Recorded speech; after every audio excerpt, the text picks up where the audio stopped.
Hey, what's up you guys? Today I wanted to do a video discussing Harry Potter and the Deathly Hallows by J.K. Rowling. So I've recently been rereading the Harry Potter series and I just finished rereading it. So I wanted to discuss the Deathly Hallows and see what you guys thought about it. So let's just kick it off. Overall, my rating would be a 5 out of 5. I love this book. It is so amazing. I love all of the characters in Harry Potter and I feel like that is the strongest thing that Harry Potter has going for it. The character development is so strong for every character. Even some of the minor characters have some development, and so it's really nice to see fully fleshed out characters, even for your villains, even for your bullies. They are all fully fleshed out in my opinion. So some other things specific to Deathly Hallows that make this book really good in my opinion is that it's really good at drawing parallels to things in the other books in the series. There are a lot of moments in this book where you will see our characters referencing things that they've been through in other books, how that has affected them, how that trauma is leading them to do different things or to change how they deal with problems. Those are my non-spoilery thoughts on the book. That's what I like about the book. I don't really have anything that I dislike overly much. I do feel like there are some moments in this book where it is going a little bit slower than some of the other Harry Potter books, but it's still moving at a pretty good pace, so it is just slightly slower than some of the other books in certain parts, not in the whole thing. So now let's launch into some of my spoilery thoughts and feels on this book. And so I'm just gonna go down the list of stuff that I wrote down while I was reading it, and if you have anything that you agree with, disagree with, want to talk about, feel free to do so in the comment section below. But if you have not read The Deathly Hallows or any of the other Harry Potter books or watched the movies, then I would leave now unless you want to be spoiled, in which case stick around, but there will be spoilers from this point on, so be warned. So in the beginning of this book, Harry is waiting to leave the Dursleys, as he always is at the beginning of the Harry Potter books, and he's kind of processing Dumbledore's death, and you kind of realize as the reader and as Harry is realizing it that you don't really know that much about Dumbledore, which is kind of shocking for someone who we thought we were so involved with, who we thought that we had so many memories with. It's weird to think that you actually don't know that much about him. You don't know anything about before he was at Hogwarts. What was his life like? What was his childhood like? Who were his parents? You don't know the answers to any of those questions. And it's kind of weird to think that when you have thought that you knew this person, especially if you're Harry, thinking that you knew someone really well and that they really cared for you, and then realizing that you never really asked them any questions about them, it is just kind of weird. And so Harry kind of processes what it's like to not know the answers to some questions, which the fact of the matter is that when people die, there are just some questions that you're never gonna be able to get answers to.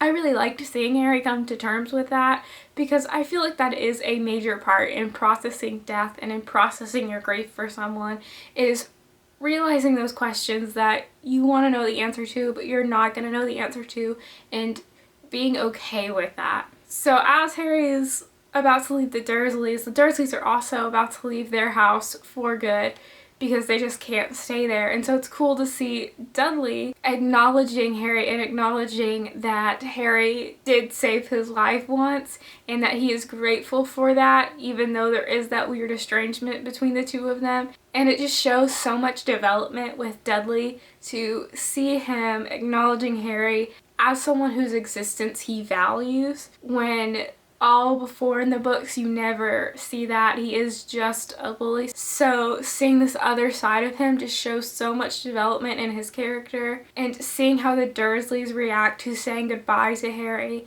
shows development in them as well, because in the beginning of the series they were absolutely terrible to Harry, but in this book they do acknowledge him a little bit. They do acknowledge that he's got struggles. Vernon not so much as Petunia and Dudley, but it is still kind of there. So it's nice to see that shift, even if it isn't a super dramatic shift. It is very nice to see that, especially from people who were such terrible caregivers for Harry. So after the Dursleys leave, the people from the Order who are going to come and help Harry depart come, and then there are 7 Harrys in a room, and I was just thinking about what it would be like to be in that situation, and it's gonna be so weird to like see yourself just doing things throughout the room and people not really giving a shit about, you know, stripping in front of you when they look like you. So it's just kind of weird to see that, and from Harry's perspective, I just wonder what that would actually be like. So after the Order all goes to transport Harry to the Burrow, they all meet back at the Burrow, and Mad-Eye Moody died, and that was super sad, even though we didn't really know Moody that well. But then George brings a little bit of humor to the situation by saying that he's holy because he's got his ear blown off, and I just love the Weasley twins in this moment and throughout this book and throughout this series. They are my favorite characters. I cannot say that enough because they just bring so much light to the dark times in this book. And so while we're at the Burrow, we're preparing for Bill and Flora's wedding, and then their wedding happens, and then their wedding just transitions into absolute chaos. And I love that scene in the book. I feel like it's described so well, how the Patronus arrives. It says the ministry has fallen, and then there's about 5 seconds of silence, and then immediate chaos. Like everyone just goes insane and is trying to get away, trying to escape. And I loved that scene because it shifted so dramatically, so quickly. And so then our crew of Harry, Ron, and Hermione, they all go to number 12 Grimmauld Place, and we get to reunite with Kreacher. At first, Kreacher is kind of an asshole, as he always is, but then the way that Harry treats Kreacher shifts, and then Kreacher becomes such a great character. And so there's more development for you, is Kreacher shifting from being someone who's so devoutly for the purebloods to being someone who's open to change. And that's all because Harry is nice to him and respects him as a fellow being. So that kind of goes to show you that you should treat your subordinates well because you need them. And so Kreacher is able to help our guys out, and Kreacher's story of him helping Voldemort also further develops Voldemort's character, because we see how he doesn't have respect for house elves, and how Harry showing Kreacher a little bit of respect can go a long way for someone who just doesn't receive any respect from anyone. And then we have the return of Umbridge when they find out that she's the one who's got the locket. And I love that even though it's been a while since we've seen her, Harry, Ron, and Hermione are still causing her some issues because she deserves it, because she is a terrible human being. She is probably the worst human in the series. Like, I understand Voldemort's a person too, but she probably tops the cake because she is just a slimy little weasel. And so after they go to the ministry, they get the locket from Umbridge, they start going in the woods and traveling around in the woods. And this is the part that I was mentioning before that does get a little bit slow, because you are just kind of in the woods traveling, and woods can be just kind of boring because we all know what a forest is like. And that's when Ron decides to leave. And it's always so tough whenever Ron leaves or whenever there's any issues between our trio, because they're just so tight. And one of the nicest things about this series is that it's not about romance, it's about that friendship bond between those three. They are the tightest group of friends, and whenever there's any discord or strife between them, it's upsetting because you never want to have issues with your friends. It's nice to be friends with your friends and not to be frenemies with your friends. So it just hurts whenever Ron leaves.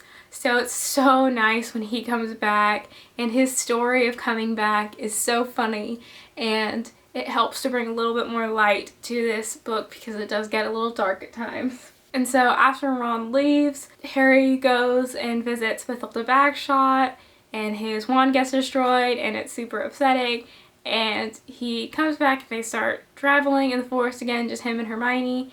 And then one night he sees a Patronus doe just walking around the forest, and he decides to follow it without any sort of investigation, without thinking about the fact that someone has to be casting that, so who's casting it. He approaches that situation like such a Gryffindor. He just goes for it. He doesn't really think that much.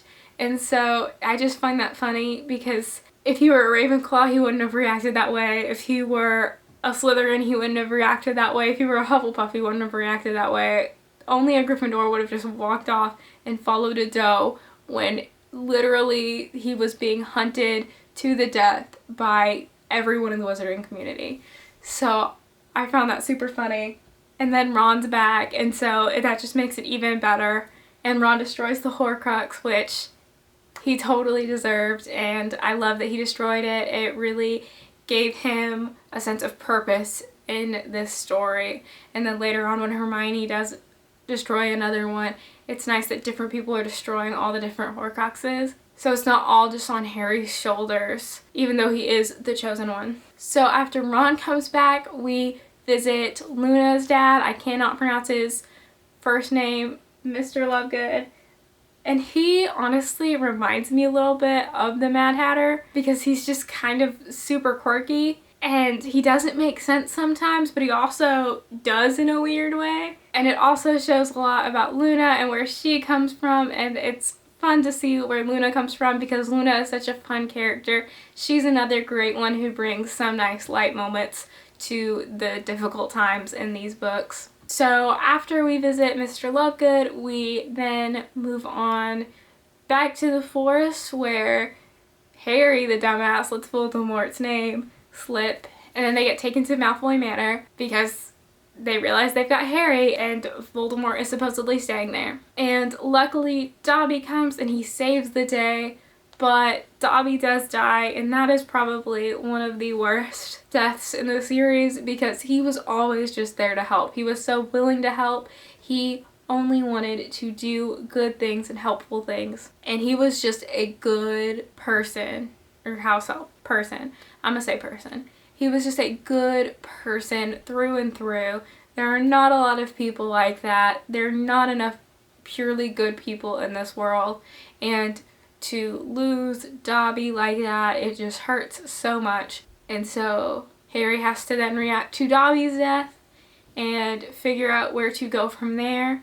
And so from there he realizes that Gringotts is a place that Voldemort is hiding a Horcrux, so they all troop off to go to Gringotts and break into Gringotts. And then once we get the Horcrux from Gringotts, then Harry realizes that the last one, aside from the snake, is in Hogwarts, so then our trio goes off to Hogwarts. And when going to Hogwarts, we get to meet Aberforth, which is Dumbledore's brother, and by meeting him, we get to learn more about Dumbledore's past, and we get to learn it from someone who's a little bit more trustworthy than Rita Skeeter, and from someone who was there and experienced it with Dumbledore. And it's super interesting to see that, because as I said before, we realize that we don't know anything about Dumbledore. We don't know hardly anything about him. And so learning more about him helps to make him a fuller character in our mind, to make him more developed, to show him as more than just an old professor, but to show him as a young kid struggling with his ambition, and as an adult realizing that power is not something he was built to have. He should not be minister, because he won't be able to handle having that type of power. So he just needs to be a headmaster and be okay with that. And kudos to him for realizing that he would not make a good leader. And so after we learned about Dumbledore, we finally get to go back to Hogwarts, and we get to see Hogwarts as it's run by Snape and the Death Eaters, and it's just a dreary place. Probably worse than when Umbridge was there. And then once Harry's there, that's when the Battle of Hogwarts really kicks off and begins. And that is probably my favorite chapter in the entire series, is the Battle of Hogwarts chapter, because it is so epic. Like, that is just an amazing sequence from start to finish. And I love how Percy shows up and we get some closure with him. We get him reuniting with his family. And then it also always breaks my heart when Fred dies, because he was my favorite character in the series, and it's so heartbreaking that he died. He was like my childhood celebrity crush, fictional person crush as a kid. So it's just heartbreaking to see Fred die. He was always my favorite one. And so after the Battle of Hogwarts, we get to see all of the casualties, but also all of the people who are kind of still around, and we get to assess the situation, and Harry gets his final revelation about Snape and whose side Snape was on. And Snape's backstory and his backstory also makes him a full character. In this book, we just have so many characters that become so much more fleshed out. From Dumbledore to Snape to Creature to the Dursleys, like even those minor ones. They just get so fleshed out. We get to see Snape fleshed out. And so this leads Harry to walk to the forest, to walk to what he believes will be his death. But luckily, he did not actually die, and he was able to essentially protect everyone in Hogwarts by doing what he did. And so then Hagrid carries what he thinks is Harry's dead body, but Harry is still really alive, to Hogwarts to show everyone. And then Neville kills Nagini even though he thinks Harry's dead. And the final battle really commences.